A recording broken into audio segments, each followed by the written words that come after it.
ഈ ജോലികൾ കഠിനമായിരുന്ന ഒരു കാലത്ത്, ഉം. ഉം, ഉം. പിന്നെ കച്ചവടമല്ലാത്ത എല്ലാ ജോലികളും കഠിനമായിരുന്ന കാലത്ത് പെണ്ണുങ്ങൾ തുല്യത ചോദിച്ച് വരാത്തത് വരുന്ന ഒരു സംഭവം, ഒരു ട്രെൻഡില്ല. ട്രെൻഡില്ല. ഇപ്പോഴും കഠിനമായ ജോലികളിൽ ആർക്കും തുല്യത വേണ്ട.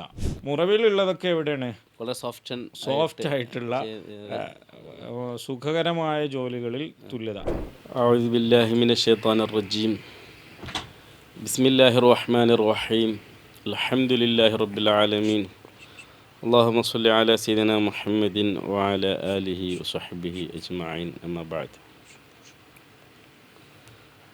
നമ്മൾ ഇന്ന് സംസാരിക്കാൻ എടുക്കുന്ന വിഷയം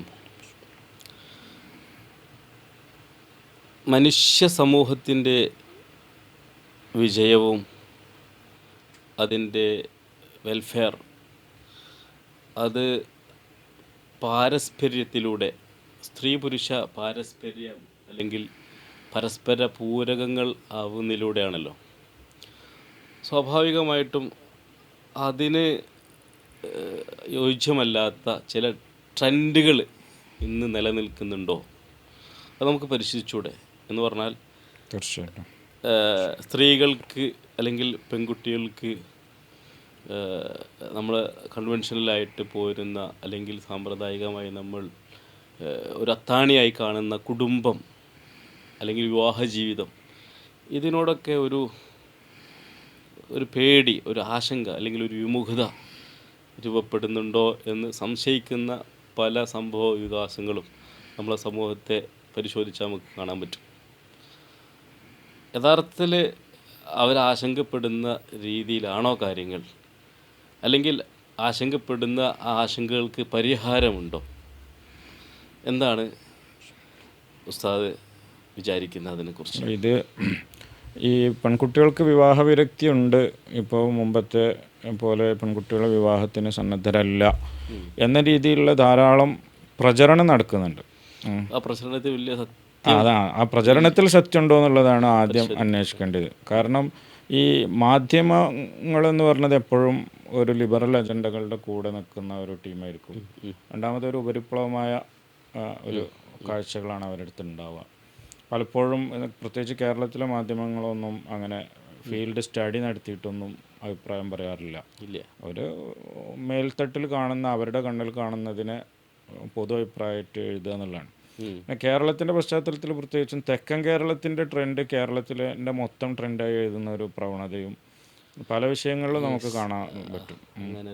അപ്പോൾ ഈ വിവാഹ വിരക്തി എന്ന് പറഞ്ഞ സംഗതി ഇപ്പം നമ്മൾ സംസാരിക്കുമ്പോൾ ഒരു മലബാർ അല്ലെങ്കിൽ ഒരു മാപ്പിള സമൂഹത്തിൻ്റെ പശ്ചാത്തലത്തിൽ നിന്ന് സംസാരിക്കുമ്പോൾ ഈ കേരളത്തിൽ ഈ പറയുന്ന അത്ര ഉണ്ട് എന്നൊന്നും പറയാനുള്ള തെളിവുകളില്ല. കുറച്ചൊക്കെ ഉണ്ടാവാം സ്വാഭാവികമായിട്ട്. കാരണം വിവാഹത്തിനെതിരെയുള്ള വലിയ തോതിലുള്ള പ്രചരണം അങ്ങനെ ഈ പിന്നെ സോഷ്യൽ മീഡിയയിലും മറ്റും നടക്കുന്നുണ്ടല്ലോ. എല്ലാ ലിബറൽ മൂവ്മെൻറ്റുകളുടെയും പ്രഖ്യാപിത അജണ്ടയാണല്ലോ കുടുംബം തകർക്കുക എന്നുള്ളത്. കുടുംബ വ്യവസ്ഥ തകർക്കുക എന്നുള്ളത് എല്ലാവരുടെയും പ്രഖ്യാപിത അജണ്ടയാണ്. അപ്പോൾ കുടുംബ വ്യവസ്ഥക്ക് അനുകൂലമായി സംസാരിക്കുന്ന പാരമ്പര്യ സമൂഹങ്ങൾ മാത്രമേ ഉള്ളൂ. പിന്നെ മതസമൂഹങ്ങൾ, പാരമ്പര്യ സമൂഹങ്ങൾ മാത്രം. ബാക്കിയുള്ളവരൊക്കെ കുടുംബം തകർക്കുക എന്നുള്ളതിൽ അഭിപ്രായക്കാരാണ്. അതിലൂടെ ഒരു പല കാര്യങ്ങളും വെക്കുന്നുണ്ട്. അപ്പോൾ അങ്ങനെ വരുമ്പോൾ സ്വാഭാവികമായിട്ട് ആ ഒരു ട്രെൻഡ് അവരിങ്ങനെ രൂപപ്പെടുത്താൻ അറിഞ്ഞോ അറിയാതെ ശ്രമിക്കുമ്പോൾ ഉണ്ടാകുന്ന ചില ബബിൾസ് ഇവിടെ ഉണ്ട് എന്നിപ്പോൾ എനിക്ക് തോന്നുന്നുള്ളൂ പറയാൻ പറ്റുള്ളൂ. തീരെ വിരക്തി ഇല്ല എന്നല്ല ഞാൻ പറഞ്ഞു, പക്ഷേ ഈ പറയപ്പെടുന്ന അത്രയൊന്നും ഉണ്ട് എന്നിപ്പോൾ നമുക്ക് പറഞ്ഞുകൂടാം. ഇനി ഒരു പ്രായത്തിൽ പ്രത്യേകിച്ച് കരിയറിനോടുള്ള അതിയായ താല്പര്യം, കരിയറിസം ഇപ്പോൾ ആൺകുട്ടികളിലേറെ പെൺകുട്ടികളിൽ കരിയറിസം വളർന്നു വരുന്ന ഒരു സമയമാണെന്ന് തോന്നുന്നു. അപ്പോൾ കരിയർ കെട്ടിപ്പടുക്കുക, ജോലി നേടുക, വിദ്യാഭ്യാസം നേടുക, ജോലി നേടുക എന്നുള്ള ഒരു ഫോക്കസിൽ പോകുമ്പോൾ സ്വാഭാവികമായിട്ട് ആ ഒരു ഘട്ടത്തിൽ പിന്നെ വിവാഹം വേണ്ട എന്ന ഒരു ട്രെൻഡ് ഉണ്ടാകാം. അതൊരു വിവാഹ വിരക്തിയായിട്ടൊന്നും നമുക്ക് കാണാൻ പറ്റില്ല. അതിപ്പോൾ ആൺകുട്ടികളാണെങ്കിലും പണ്ട് ഒരു സാമ്പത്തിക സ്വാതന്ത്ര്യം എത്തിയിട്ട് മതി. ആൺകുട്ടികൾ പണ്ടേ പറഞ്ഞൊരു സംഗതിയാണല്ലോ, ഒന്ന് ജോലിയൊക്കെ സെറ്റിലായിട്ട് മതി വിവാഹം എന്ന് പറഞ്ഞത്. ആ ഒരു പറച്ചിലേക്ക് ആരുകൂടെ എത്തിയെന്ന് മാത്രമേ ഉള്ളൂ. ഒരു നീട്ടിവെക്കലിലേക്ക് കുട്ടികൾ കൂടെ ചിലപ്പോൾ എത്തിയിട്ടുണ്ടാവാം. എന്ന് പറഞ്ഞാൽ അവർക്ക് സാമ്പത്തിക സുരക്ഷിതത്വം ഇല്ലെങ്കിൽ രക്ഷപ്പെട്ടു പോവാത്ത ചില സാഹചര്യങ്ങളുണ്ട് എന്ന് ആരൊക്കെയോ പറഞ്ഞായിരിക്കാം അത്. അതെ, അത് അടുത്ത മറ്റൊരു വിഷയം. അപ്പോൾ സത്യത്തിൽ നമ്മൾ പറഞ്ഞ വിവാഹ വിരക്തി എന്ന് പറഞ്ഞത് പലപ്പോഴും വിവാഹം ഇപ്പോൾ വേണ്ട എന്ന് പറഞ്ഞതാണ്. അതെ അതെ, ഒരിക്കലും വിവാഹം വേണ്ട, ഒരിക്കലും കല്യാണം വേണ്ട, കൂട്ടുകുടുംബം വേണ്ട എന്നുള്ള ഒരു എന്നത് അല്ല പലപ്പോഴും. അതൊക്കെ പറഞ്ഞു പരത്തുന്ന കുറച്ച് പറഞ്ഞു പരത്തും. അങ്ങനെ ചെറിയൊരു ടീമൊക്കെ ഉണ്ടാവാം. പക്ഷെ അതിന് വേണ്ടിയുള്ള വ്യാപകമായ പ്രൊപ്പഗണ്ട ഒരു പക്ഷേ ഇവിടെ നടക്കുന്നുണ്ടാവും സമൂഹത്തിൽ. പ്രത്യേകിച്ച് നമ്മളെ സമൂഹത്തിൽ ഒരു ഞാൻ പറഞ്ഞാൽ മലബാർ മാപ്പിള കമ്മ്യൂണിറ്റിയുടെ പശ്ചാത്തലത്തിൽ നിന്നാണ് ഇപ്പോൾ നമ്മൾ സംസാരിക്കുക. ഈ ഒരു പശ്ചാത്തലത്തിൽ അങ്ങനെ വിവാഹം വേണ്ട എന്ന് പൂർണ്ണമായി തീരുമാനിക്കുന്ന അവസ്ഥയൊക്കെ ഒരു ചെറിയ തോത് ശതമാനത്തിൽ ഉണ്ടാകാൻ സാധ്യത. ബാക്കിയുള്ളവരിൽ നീട്ടിവെക്കുന്ന ട്രെൻഡ്, നേരത്തെ 18 വയസ്സാകുമ്പോൾ വിവാഹം കഴിച്ചിരുന്നിടത്തുനിന്ന് അത് 20-ലേക്ക് 25-ലേക്കും ഒക്കെ എത്തുന്ന ഒരു ട്രെൻഡുണ്ട്. അതിനെ വിവാഹ വിരക്തിയായിട്ട് ചിലരൊക്കെ വ്യാഖ്യാനിക്കുന്നുണ്ട്. ഇനി അതിൽ ഇനി നിങ്ങൾ പറഞ്ഞ പോലെ മറ്റൊരു വിഷയത്തേക്കാണ് നമ്മളതിൽ എത്തുന്നത്. അത് എന്താണ് ഈ പറഞ്ഞ കരിയറിസം അഥവാ വിവാഹം ഒരു സാമ്പത്തിക സ്വാതന്ത്ര്യം ഇല്ലെങ്കിൽ എൻ്റെ ലൈഫ് ഒരു സേഫ് ആവില്ല എന്ന ഒരു തോന്നൽ പുതിയ തലമുറക്ക് വ്യാപകമായിട്ടുണ്ട്. അതെ, അത് ശരിക്കും വരാൻ കാരണം സ്ത്രീയും പുരുഷനും ഒരേപോലെ തുല്യ അളവിൽ തന്നെ കുടുംബത്തിൻ്റെ ബാധ്യതകൾ ഏറ്റെടുക്കണം എന്ന ആരൊക്കെയോ അടിച്ചേൽപ്പിക്കുന്ന ഒരു വിചാരത്തിൽ നിന്നായിരിക്കൂലേ. അല്ലാതെ പിന്നെ പുരുഷൻ അല്ലെങ്കിൽ വിവാഹ ജീവിതത്തിൽ ഭർത്താവ് പിന്നെ ഒരു കാവലായിട്ട് സംരക്ഷണത്തിനായിട്ട് സമ്പൂർണ്ണമായിട്ടും ഉത്തരവാദിത്തമുള്ള ഒരാളാ ഉണ്ട് എന്നുള്ള ഒരു ആലോചനയിൽ കരിയറിസത്തിന് നല്ല പ്രസക്തി ഉണ്ടോ? നമ്മളീ പറഞ്ഞ ഇത് സ്വന്തം കാലിൽ നിൽക്കണം, സ്വന്തമായ വരുമാനം വേണം എന്ന അർത്ഥത്തിലുള്ള ഈ ഒരു ട്രെൻഡ്, അത് സത്യത്തിൽ തുല്യ ഉത്തരവാദിത്തം ഏറ്റെടുക്കണം എന്ന ബോധത്തിൽ നിന്നല്ല വരുന്നതെന്ന് തോന്നുന്നു. തുല്യ ഉത്തരവാദിത്തം ഏറ്റെടുക്കുക എന്നുള്ളിടത്തേക്ക് ഫെമിനിസം വെസ്റ്റിൽ പോലും വേണ്ടത്ര എത്തിയിട്ടില്ല. കാരണം ഉത്തരവാദിത്തം ഏറ്റെടുക്കുന്ന ഭാരമുള്ള സംഗതിയാണ്. തുല്യ അവകാശങ്ങൾ ചോദിക്കുന്നിടത്ത് മാത്രമേ ഫെമിനിസം എത്തിയിട്ടുള്ളൂ. ഉത്തരവാദിത്തത്തിൻ്റെ കാര്യം വരുമ്പോൾ മെല്ലെ സ്കിപ്പാണതാണ് ഫെമിനിസ്റ്റ് ട്രെൻഡിൽ നമുക്ക് കാണാൻ പറ്റുന്ന ഒരു സംഗതി. അതൊന്നും വിശദീകരിക്കണം. അഥവാ പിന്നെ അവകാശം തുല്യമായി ചോദിച്ചു അങ്ങനെ നമുക്ക് എല്ലായിടത്തും ഫെമിനിസ്റ്റുകളെ കാണാൻ പറ്റും. ഉത്തരവാദിത്വം നിർവഹിക്കുന്നിടത്ത് അതില്ല. അപ്പോൾ പിന്നെ വിമൻ ആൻഡ് ചിൽഡ്രൻ ഫസ്റ്റ് എന്ന് പറഞ്ഞ പിന്നെ പാരമ്പര്യ നിലപാടിൽ തന്നെ ഇവരിനെ വരുന്നതും കാണാം. അപ്പോൾ അത് രസകരമായൊരു സംഗതിയാണ്. ഇപ്പോൾ ഉദാഹരണത്തിന് ഇപ്പോൾ ഈ ഫെമിനിസം വന്നത് വെറുതെ തമാശക്ക് പറഞ്ഞാൽ AC റൂമിലിരുന്ന് ജോലി ചെയ്യാനുള്ള സാധ്യതകൾ വന്ന ശേഷമാണ് ഫെമിനിസം വന്നതെന്ന് വേണമെങ്കിൽ നമുക്ക് തമാശക്ക് പറയാം. അവിടെ എന്തൊക്കെ ആണ് അധികാരപ്പെടുത്തുകയോ അനുഭവിക്കുക, അത് സുഖമുള്ള ജോലികൾ കണ്ടപ്പോൾ ഇത് ഞങ്ങൾക്കും വേണം എന്ന് പറഞ്ഞ്, അപ്പോൾ ഇത് ആണുങ്ങൾ പിന്നെ ഇതൊക്കെ നിങ്ങൾ പറഞ്ഞ പോലെ എന്താ പറയുക, ആണുങ്ങൾ ഇതെല്ലാം കൈവശപ്പെടുത്തിയിരിക്കാനുള്ള തോന്നൽ. നേരെ മറിച്ച് ഈ ജോലികൾ കഠിനമായിരുന്ന ഒരു കാലത്ത്, പിന്നെ കച്ചവടമല്ലാത്ത എല്ലാ ജോലികളും കഠിനമായിരുന്ന കാലത്ത് പെണ്ണുങ്ങൾ തുല്യത ചോദിച്ച് വരുന്ന ഒരു സംഭവം, ഒരു ട്രെൻഡ് ഇല്ല. ഇപ്പോഴും കഠിനമായ ജോലികളിൽ ആർക്കും തുല്യത വേണ്ട. ഇപ്പോൾ പിന്നെ എന്താ പറയുക, ഇപ്പോൾ നമ്മളെ നാട്ടിലെ പാറ പൊട്ടിക്കുന്നത് മുതൽ ഖനിത്തൊഴിൽ മുതൽ ഇങ്ങനത്തെ പണികളിലൊന്നും ആർക്കും തുല്യത ഇല്ല എന്നുള്ള പരാതി ഇല്ല. ഈവൻ ഡ്രൈവർ പ്രൊഫഷനിൽ വരെ പിന്നെ അത്ര റിസ്ക്കൊന്നും അല്ലെങ്കിൽ പോലും തുല്യതക്ക് വേണ്ടിയുള്ള മുറവിലൊന്നുമില്ല. മുറവിലുള്ളതൊക്കെ എവിടെയാണ്? വളരെ സോഫ്റ്റ് ആയിട്ടുള്ള സുഖകരമായ ജോലികളിൽ തുല്യത. അപ്പോൾ അത് ചോദിക്കുന്നതിൽ നമുക്ക് കുഴപ്പമില്ല. നമ്മൾ പറഞ്ഞത് ഈ തുല്യതയും പിന്നെ അവകാശങ്ങളും എടുക്കുമ്പോൾ തന്നെ നമ്മളെ സമൂഹത്തിൻ്റെ പകുതി ഉത്തരവാദിത്വം നിർവഹിക്കുന്നവരാണ് എന്നുള്ള ബോധത്തിലേക്ക് സത്യത്തിൽ ഫെമിനിസ്റ്റ് മൂവ്മെൻറ്റുകൾ വരാറില്ല. ബോധപൂർവ്വം ഒഴിഞ്ഞു മാറുന്ന ഒരു സംഗതി. നമുക്ക് നമ്മളെ വിഷയത്തേക്ക് വരാൻ തോന്നുന്നു. എന്ന് പറഞ്ഞാൽ ഫാമിലി ലൈഫിൽ തുല്യ ഉത്തരവാദിത്വം ഏറ്റെടുക്കാൻ വേണ്ടി അല്ല എനിക്ക് തോന്നുന്നത് പെണ്ണുങ്ങൾ വരുമാനം വേണം എന്ന് കരുതുന്നത്. നേരെ മറിച്ച് സ്വാതന്ത്ര്യത്തിന് വേണ്ടിയാണ്. ഉത്തരവാദിത്വം ഏറ്റെടുക്കുന്നതിനല്ല, അവർ വിചാരിക്കുന്നത് ഒരു സ്വാതന്ത്ര്യത്തിന് വേണ്ടി. പിന്നെ ഇവരുടെ ഒരു ട്രെൻഡ് ഇതുപോലെ നേരത്തെ പറഞ്ഞ പോലെ പ്രൊപ്പഗണ്ട രൂപപ്പെടുത്തിയിട്ടുണ്ട്. എന്ന് പറഞ്ഞാൽ ഈ പിന്നെ ഭർത്താവിൻ്റെ ചെലവിൽ കഴിയുന്നത് എന്തോ ഒരു 2ാം നമ്പറാണ്, നമ്മൾ ഒരു അന്യൻ്റെ ചെലവിൽ കഴിയുന്ന പോലെ എനിക്ക് എൻ്റെ സ്വന്തം കാര്യങ്ങൾ സ്വന്തം ചിലവിൽ കഴിക്കാൻ പറ്റണം. മറ്റേത് ഒരു രണ്ടാം നമ്പർ ആണെന്നുള്ളൊരു ബോധം രൂപപ്പെടുത്താനുള്ള ഒരു ശ്രമം. എനിക്ക് തോന്നുന്നത് വിവാഹം ഒന്നും ഇല്ലാത്ത ചില ലിവിങ് ടുഗദർ ടൈപ്പ് ആളുകൾ ഉണ്ടല്ലോ. അപ്പോൾ അവർക്ക് പരസ്പരം ഒരു പാരസ്പര്യമോ അല്ലെങ്കിൽ സ്വന്തത്തിൻ്റെ ഒരു വൈകാരികമായ എടുപ്പൊന്നും ഉണ്ടാവില്ല. എപ്പോഴും ഒരു അകന്ന് നിൽക്കുകയും എന്നാൽ കൂട്ട് ജീവിതത്തിൻ്റെ എല്ലാ ആനന്ദവും ആസ്വദിക്കുകയും ചെയ്യുന്ന അറ്റാച്ച്മെന്റ് ഒന്നിച്ചുള്ള അറ്റാച്ച്മെന്റ് ഒന്നിച്ചുള്ള ഒരു ഒരു ഒരു കുരുട്ടു ബുദ്ധിയിൽ നിന്ന് ഉത്ഭവിക്കുന്ന ഒരു കൂട്ടുജീവിതം. അപ്പോൾ അവർക്ക് എന്തുണ്ടാവില്ല, നേരത്തെ പറഞ്ഞ പോലെ തന്നെ ഈ അവൻ്റെതാണല്ലോ അത്, എൻ്റെതും കൂടി അല്ലല്ലോ എന്ന് തോന്നലുണ്ടാകും. സ്വാഭാവികം. മാത്രമല്ല ഈ സേഫ്റ്റി ഉറപ്പില്ല. കാരണം ലീഗലി എന്തല്ല ഒരു വൈകാരിക സുരക്ഷിതത്വം ഇല്ല. അപ്പോൾ അപ്പം മിക്സാണ് ഇത് ശരിക്കും. അപ്പം വിവാഹം കഴിക്കുക വഴി അവിടെ ഒരു പാരസ്പര്യം അല്ലെങ്കിൽ ഒരു പരസ്പര പൂരകമാവുന്ന പ്രക്രിയ ഉണ്ട് എന്ന് വിശ്വസിക്കാതിരിക്കുമ്പോഴാണ് നേരത്തെ പറഞ്ഞത് വരിക.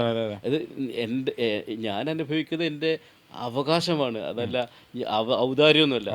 ഞാൻ ഈ കുടുംബത്തിന് സപ്പോർട്ട് ചെയ്യുന്ന അല്ലെങ്കിൽ അതിനെ കോംപ്ലിമെന്ററി ആയിട്ട് ഒരുപാട് സംഗതി ചെയ്യുന്നത്. അതുകൊണ്ട് ഞാൻ ഈ കുടുംബത്തിൽ ഹസ്ബൻഡിന്റെ റോളാണ് പിന്നെ പ്രൊവൈഡ് ചെയ്യുക, പിന്നെ സാമ്പത്തികം പ്രൊവൈഡ് ചെയ്യുക, അന്നം കൊണ്ടുവരിക. എൻ്റെ റോള് വേറെയാണ്. ആ റോള് ഞങ്ങൾ രണ്ടുപേരും നിർവഹിക്കേണ്ടെന്ന് കരുതി അവിടെ ഇഷ്യൂസ് ഇല്ല. നേരെ മറിച്ച് എന്ത് ചെയ്യുന്നു, അതിൽ ഞാൻ കോൺട്രിബ്യൂട്ട് ചെയ്യണില്ലെങ്കിൽ മോശമാണ് എന്ന ഒരു ചിന്ത അവിടെ ആരൊക്കെയോ രൂപപ്പെടുത്തുന്നുണ്ട്. അതൊന്ന് രൂപപ്പെടുന്ന വെച്ചാൽ ഈ വിവാഹത്തിന്റെ ഊഷ്മളത അവർ ഉൾക്കൊണ്ടിട്ടില്ല. കുടുംബജീവിതത്തിന്റെ ഊഷ്മളത ഉൾക്കൊള്ളാതെ അപ്പം രണ്ട് അല്ലെങ്കിൽ ഫോറിൻ തോട്ടാണ് സാധനം. അവർക്ക് കുടുംബവും കൂട്ടും ഇല്ലാത്ത ഏതോ സ്ഥലത്ത് നിന്ന് വന്നിട്ടുള്ള ഒരു തോട്ടായിരിക്കും എന്ത് എനിക്ക് സ്വന്തം കാൽ ആവശ്യമാണെന്നുള്ള സാധനം. സ്വന്തം കാല് അവിടെ സത്യത്തിൽ നേരത്തെ നിങ്ങൾ പറഞ്ഞ പോലെ പാരസ്പര്യമുള്ള എവിടെയും സ്വന്തം എന്ന ചിന്ത അത് ആ പാരസ്പര്യത്തെ കേടുവരുത്തുക. ഇപ്പൊ നമ്മൾ രണ്ടുപേരും ഒന്നിച്ചൊരു യാത്ര പോവുകയാണെങ്കിൽ പിന്നെ ഓരോ സമയത്തും എൻ്റെ ബില്ല് ഞാൻ കൊടുക്കാം, നിങ്ങളെ ബില്ല് നിങ്ങൾ കൊടുക്കാന്ന് പറഞ്ഞുകൊണ്ട് എന്നാൽ തന്നെ എന്തായി ഒരു തരം ഒരു അന്യത ഉണ്ടായി. അതേസമയം ഹോട്ടലിൽ കയറുമ്പോൾ ഇടക്ക് നിങ്ങൾ കൊടുക്കും, ഇടക്ക് ഞാൻ കൊടുക്കും. പിന്നെ അല്ലെങ്കിൽ കാശ് ഇപ്പോൾ ഉദാഹരണം നിങ്ങളെടുത്താൽ കൂടുതൽ ചിലപ്പോൾ നിങ്ങൾ കൂടുതൽ കൊടുക്കും. അത് പിന്നെ എന്താ പറയാ സ്വാഭാവികമായി നടക്കുമ്പോഴാണ് ഈ ഒരു പാരസ്പര്യം രൂപപ്പെടുന്നത്. അല്ല ഓരോരുത്തരും എന്റേത് അവൻ്റെത് എന്നുള്ള ഞാൻ ചെലവാക്കിയതുകൊണ്ട് നിങ്ങൾ ഇത്രയും ചെലവഴിക്കും എന്ന ഒരു കണക്ക് കുടുംബത്തിനെ സൂക്ഷിക്കുക. കൊണ്ടറലോടുകൂടി എന്താ വെച്ചാൽ കുടുംബത്തിന്റെ ഒരു ഊഷ്മളത കുറയും, സ്വാഭാവികത കുറയും എന്നുള്ള സംഗതി വരും. പരസ്പരം കോംപ്ലിമെന്ററി ആവുക എന്നുള്ള സാധനത്തിൽ എപ്പോഴും കോംപ്ലിമെന്ററി ആയി വരുമ്പോഴാണ് സന്തോഷവും സൗഖ്യവും ഉണ്ടാവുള്ളൂ, എവിടെയാ അതുണ്ടാവുള്ളൂ. പിന്നെ ഇതിൽ മറ്റൊരു തരം കൂടി വർക്ക് ചെയ്യുന്നുണ്ട്. ഇപ്പോൾ ഈ പലപ്പോഴും ഗാർഹിക പീഡനങ്ങൾ എന്നുള്ളൊരു വസ്തുത ആണ്. അപ്പോൾ ഈ ഗാർഹിക പീഡനങ്ങൾ ഉണ്ടാവുമ്പോൾ പിന്നെ സ്ത്രീകൾക്ക് സ്വന്തമായി എന്ത് ചെയ്യാൻ പറ്റുന്നില്ല, ഒരു തീരുമാനം എടുക്കാൻ പറ്റുന്നില്ല. അതൊരു വസ്തുതയാണ്. ഇപ്പോൾ ഉദാഹരണം ഒരു വിവാഹിതയായ ഒരു പെൺകുട്ടി ഭർത്താവിനാൽ പീഡിപ്പിക്കപ്പെടുകയോ അല്ലെങ്കിൽ ഭർത്താവ് അന്നം നൽകുന്നില്ല, ഇങ്ങനത്തെ ഒരു അന്തരീക്ഷത്തിൽ ഇവൾ പഠിക്കുകയോ ജോലിയൊന്നും ഇല്ലതാണ്. അങ്ങനെ വരുമ്പോൾ സ്വാഭാവികമായിട്ട് ഇവൾ അവിടെ നിൽക്കാൻ നിർബന്ധിതയാവാണ്. ഞാനും കുട്ടികളും ഞങ്ങൾക്ക് ജീവിച്ചു പോകണമെങ്കിൽ ഈ ആളടുത്ത് സഹിച്ചു നിന്നേ പറ്റുള്ളൂ എന്ന ഒരു അന്തരീക്ഷം ഉണ്ട്. അതേസമയം എനിക്ക് വല്ല ജോലി ഉണ്ടായിരുന്നെങ്കിൽ എനിക്ക് സ്വന്തമായിട്ട് എനിക്കോ എൻ്റെ മക്കളെ കൊണ്ടോ പോകാമായിരുന്നല്ലോ എന്ന ഒരു ചിന്ത ഇതിൽ വർക്ക് ചെയ്യുന്നുണ്ട്. അതിലൊരു ഭാഗികമായ വസ്തുത ഉണ്ട്. അത് നമ്മൾ തള്ളിക്കളയേണ്ട ഒരു സംഗതിയല്ല. പക്ഷെ അതിന്റെ പരിഹാരം എന്ത് എന്നുള്ളതാണ്. അത് വിവാഹം ഉണ്ടാവും. അതൊരു ആ പെർട്ടിക്കുലർ പ്രശ്നമാണ്. അതിനെ അവിടെ തന്നെ സോർട്ട് ഔട്ട് ചെയ്യണം.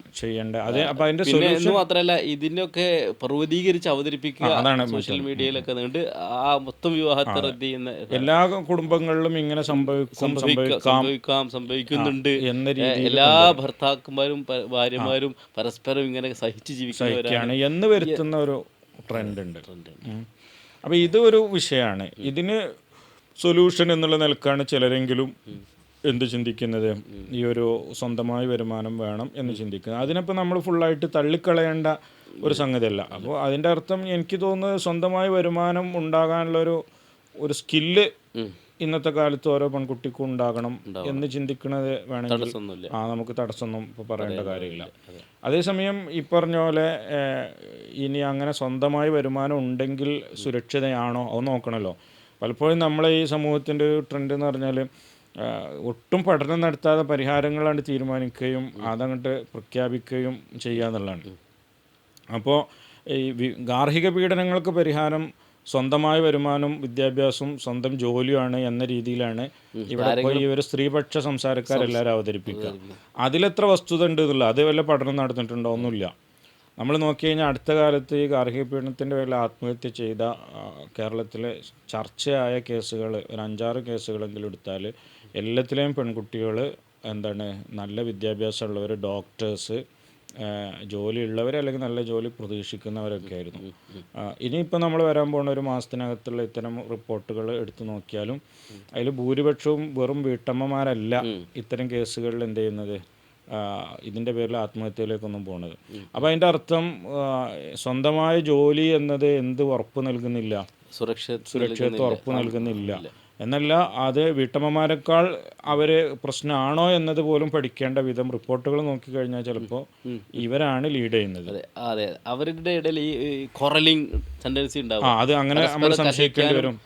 കാരണം ഓരോരുത്തരും പോരാടാനുള്ളൊരു മെന്റാലിറ്റി ആയിരിക്കും, അതാണ് മറ്റൊരു വിഷയം. ബിരുദ നേടുക എന്നുള്ളതായിരിക്കും അവിടെ വർക്ക് ചെയ്യുക. അങ്ങനെ സാധ്യതയുണ്ട്. ഒരു കുടുംബത്തിനകത്ത് ഒരു സഹിക്കാൻ അല്ലെങ്കിൽ പൊറുക്കുക എന്നത് കുടുംബത്തിൽ എപ്പോഴും ആവശ്യമാണ്. അത് സ്ത്രീ മാത്രമല്ല പുരുഷനും ചെയ്യേണ്ട ഒരു സംഗതിയാണ്.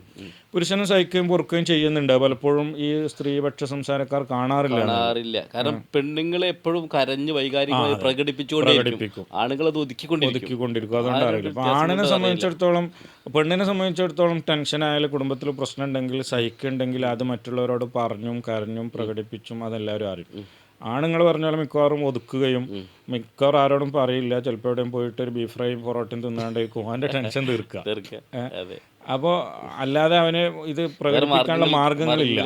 ഇനി സ്വന്തം സുഹൃത്തുക്കളോട് പ്രകടിപ്പിച്ചാൽ പോലും അവരോട്ടത് സീരിയസ് ആയിട്ട് എടുക്കില്ല. അപ്പോൾ സത്യത്തിൽ അതുകൊണ്ട് പുരുഷൻ അനുഭവിക്കുന്നില്ല എന്നല്ല, പുരുഷനും അനുഭവിക്കുന്നുണ്ടാവും. ആരാണ് കൂടുതൽ എന്നുള്ളതൊക്കെ പഠനം നടക്കേണ്ടതാണ്. അപ്പോൾ ഈ പെൺകുട്ടികൾ പിന്നെ എന്തായാലും ആണായാലും പെണ്ണായാലും വിവാഹത്തിൽ ഒരു സഹിക്കാനും പൊറുക്കാനും ഉള്ള ഒരു ടെൻഡൻസി എപ്പോഴും ആവശ്യമാണ്. അതിന് പകരം നേരത്തെ പറഞ്ഞ പോലെ ഈ സ്വന്തമായ ജോലി ഉണ്ടാകുന്നത് പോസിറ്റീവ് തന്നെയാണ് പല അർത്ഥത്തിലും, നമുക്കൊരു അഭിപ്രായ വ്യത്യാസമില്ല.